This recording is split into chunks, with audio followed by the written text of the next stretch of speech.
King David, 43 wives. Samantalang ako, dalawa lang kayo ni Elizabeth. Bagay, hindi mo pa alam yung iba. Kapag asawa ka ng 42, bakit ako hindi? Tapos doon sa Bible, may kasalanan ka na yung commit adultery. Samantala itong King David na ito, tira, pasagad dito, okay lang. Kung paano natakbo ng ating recovery.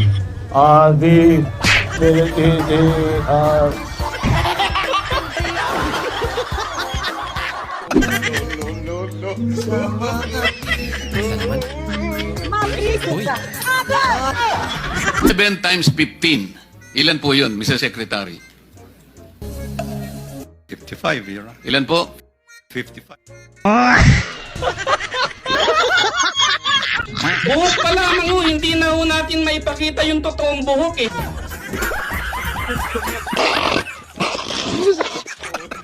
Ugat sa leeg, halos maputol. Marcos magnanakaw, laging tahol. Never again, sigaw nila noon. Pero support kay BBM ngayon. Ang friend si tita, Dok si kuya, BBM kasi ay bahala ka. Pero ngayon, teka lang ha, sino ka noon? Inay ngayon. Camping kahapon ngayon pula. Totoo bang Manila City ang kapital ng Pilipinas?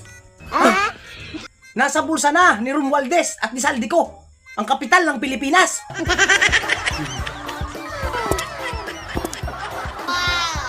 Sino siya? Grabe, ang ganda-ganda niya. Bagong student, parang anghel. Hi, boys! Tag-high boys lang, nahimatay ka na agad, BBM.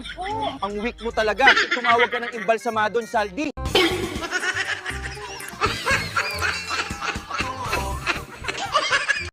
Alright, welcome back to my channel. How is your life over there mga guys? Kumusta mga kababayan natin dyan ha? Hindi ba kayo nagalit or nainis dito sa breaking news na si Rimulya? Hindi mo nyo mga guys, talagang nakapwesto na sa pagiging ombudsman. Pero hindi tayo takot dyan mga guys ha? Hindi tayo takot dahil si BP Sara ay walang tinatago yan. No? Bring it on Rimulya. Dalhin mo yung sungay mo, tingnan natin. Hindi mo kaya si BP Sara. Talagang hindi mapipigilan yan. Mapipigilin presidente po yan ng Pilipinas. Dahil hindi po yan kurakot. So anywhere kayong magkita ni BP Sara Rimulya, hindi ka mananaig dahil ikaw ang demonyo. Alright, shout out sa mga kababayan natin dyan sa Greece, sa Kingdom of Bahrain, sa Kuwait, sa Japan, sa Hong Kong. Shout out sa mga kababayan natin laging nanonood. Ito na po para sa inyo ang ating Little Digong with funny political videos. Let's go, Tatay Diggs! Unang araw, di bungga, sabi ko, sirahan ko ang Boracay. So news talaga yan. But the following day, sinusunda na si Secretary Lorenzana. But doon sa headline, naglalakad siya ng beach. Kukunan siya ng camera ng picture. Pero yung mata niya, ang mata nandoon yan sa dalawang puti na babae na nakabikini. Tapos tinawagan ko, sabi ko, Roy, akala ko ba naglilinis ka ng Boracay? Bakit ka palakad-lakad dyan sa beach? Tignan mo yung mga, nakalimutan ko. Siguro, bigyan mo lang ng panahon para magsawa si Simato kasi matanda na rin para sa akin. Hanggang tingin na lang yan. Kita ba sa storybook? Si Lapu-Lapu akong imong hero. Tama na. Wala gani. Sudan yung, sa Sudan ron, Lapu-Lapu, sir. Iskabit, sweet sour, iskabitse, pinirito.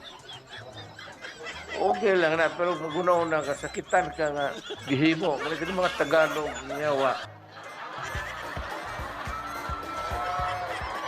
Sila naman nagkakontrol sa Pilipinas. Ilang buwat, ilang tanan. Presidente Ilay, sila magsabot dito. May gani, kaya naalasan ako sila. Presidente ko, ay nako. Hindi tinitignan niyang human rights ang biktima. They are only worried of a karkas. Tawag ko niya, putang inang karkas. Isang kriminal, lista sila ng lista, umabot ng 70,000.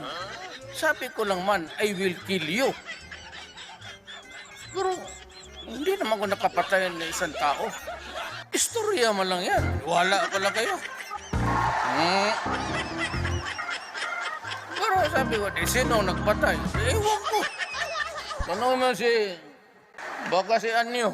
DILG man. We have to follow the law. Otherwise, whatever we do is not legitimate. And we have to be very, very clear that Palmo. We have to follow the law pero hindi kayo nagfa-follow ng law. Bongbong, ikaw ang pumirma ng 2025 GAA. Ang yabang-yabang mo pa sa harap ng Judicial Bar Council of the Philippines. Ang yabang-yabang mo pa nung sinasabi mo sa kanila na you've reviewed 4,000 pages. You've analyzed, you've studied, you've vetoed some. You signed it, you reviewed it, tapos ganito ka magnanakaw yung 2025 budget, tapos sasabihin mo dumaan sa due process.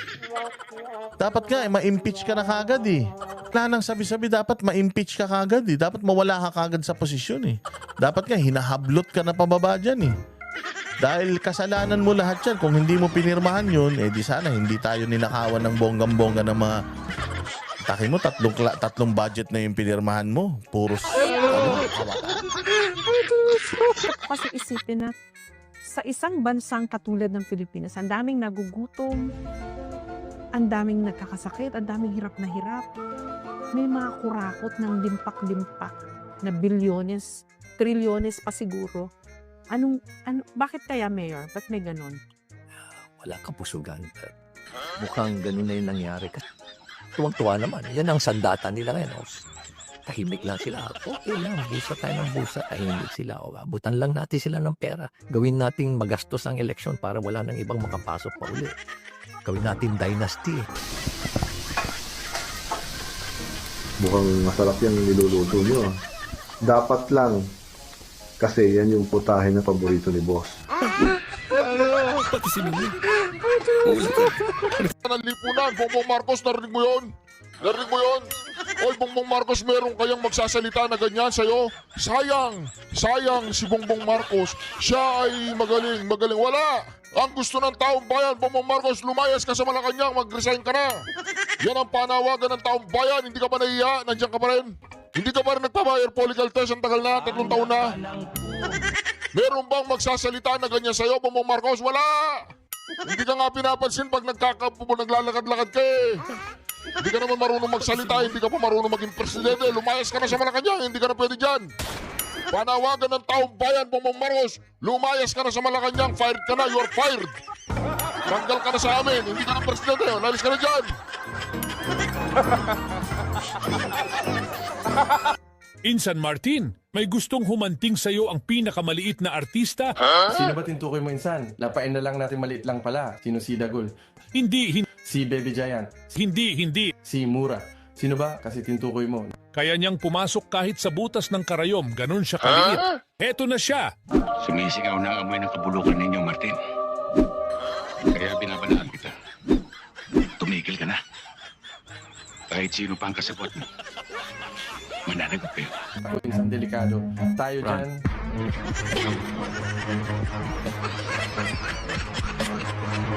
Awa niyo yun eh. Oh, nakikipagdebate ka pa sa akin eh. Akala ko ba, magtatanong ka lang. Nagtatanong din po kami, pero ipo-point out ko rin po yung argument Sinasabi mo kasi delikadesa, parang may connection ako eh. Wala nga eh. Naintindihan mo yun? Sige sir, salamat na lang po. Tanga. Oh, inabot ko pa yun, Sen.